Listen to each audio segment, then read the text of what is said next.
2 ತಿಂಗಳಿಂದನೂ ಕೂಡ ನಾವು ಮಾತನಾಡಿದ್ದು ಪೊಲೀಸ್ ಇಲಾಖೆಯಲ್ಲೂ ಕೂಡ ಸರಿಯಾದ ಸಮಯಕ್ಕೆ ಪೊಲೀಸ್ ಇಲಾಖೆಗೆ ಸಂಬಳ ಕೊಡೋದಕ್ಕೆ ಸಾಧ್ಯ ಆಗ್ತಾ ಇಲ್ಲ ಅಂತೇಳಿ.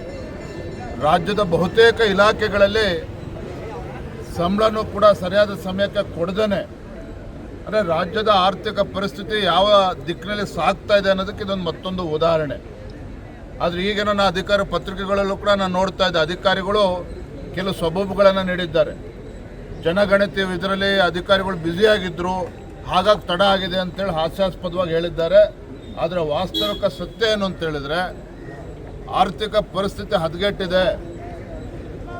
ಮಾನ್ಯ ಮುಖ್ಯಮಂತ್ರಿಗಳು, ಹಣಕಾಸು ಸಚಿವರು ಏನಿದ್ದಾರೆ, ಇದು ಯಾವುದನ್ನು ಕೂಡ ಸರಿದೂಗಿಸೋದಕ್ಕೆ ಸಾಧ್ಯ ಆಗದೇ ಸರ್ಕಾರಿ ನೌಕರರಿಗೆ ಸಂಬಳವನ್ನು ಕೂಡ ಸರಿಯಾದ ಸಮಯಕ್ಕೆ ಕೊಡದೇ ಇರತಕ್ಕಂಥ ಒಂದು ದುಸ್ಥಿತಿಗೆ ಇವತ್ತು ರಾಜ್ಯ ಬಂದು ತಲುಪಿ ನಿಂತಿದೆ.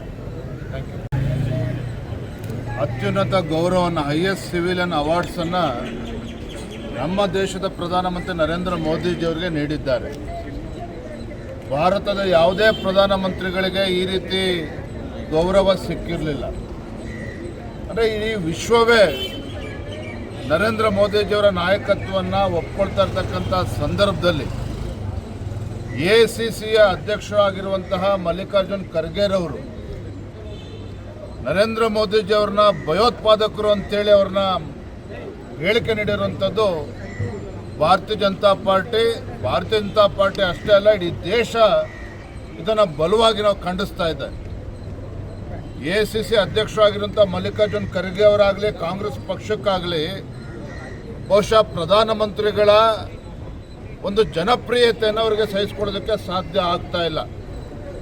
ಅತ್ಯಂತ ಹಿಂದುಳಿದ ಸಮಾಜಕ್ಕೆ ಸೇರಿರ್ತಕ್ಕಂಥ ನರೇಂದ್ರ ಮೋದಿಜಿಯವರು ದೇಶದ ಪ್ರಧಾನಮಂತ್ರಿಗಳಾಗಿ 12 ವರ್ಷಗಳ ಕಾಲ ನಿರಂತರವಾಗಿ ಈ ದೇಶವನ್ನು ಮುನ್ನಡೆಸ್ಕೊಂಡು ಹೋಗ್ತಾ ಇದ್ದಾರೆ. ಇದನ್ನು ಅವರಿಗೆ ಸಹಿಸಿಕೊಳ್ಳೋದಕ್ಕೆ ಸಾಧ್ಯ ಆಗ್ತಾ ಇಲ್ಲ. ದಿನೇ ದಿನೇ ಕಾಂಗ್ರೆಸ್ ಪಕ್ಷ ಈ ದೇಶದಲ್ಲಿ ಕುಸಿತಾ ಇದೆ.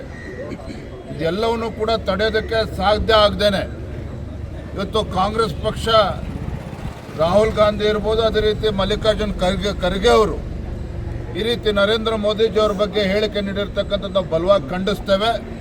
ನಾವು ಆಗ್ರಹ ಪಡಿಸ್ತೇವೆ, ತತ್ಕ್ಷಣ ಮಲ್ಲಿಕಾರ್ಜುನ್ ಖರ್ಗೆ ಅವರು ನರೇಂದ್ರ ಮೋದಿಜಿಯವರಲ್ಲ, ದೇಶದ ಜನರ ಕ್ಷಮೆಯನ್ನು ಅವ್ರು ಕೇಳಬೇಕು ಅಂತೇಳಿ ಈ ಸಂದರ್ಭದಲ್ಲಿ ಆಗ್ರಹ ಪಡಿಸ್ತಾ ಇದ್ದಾರೆ.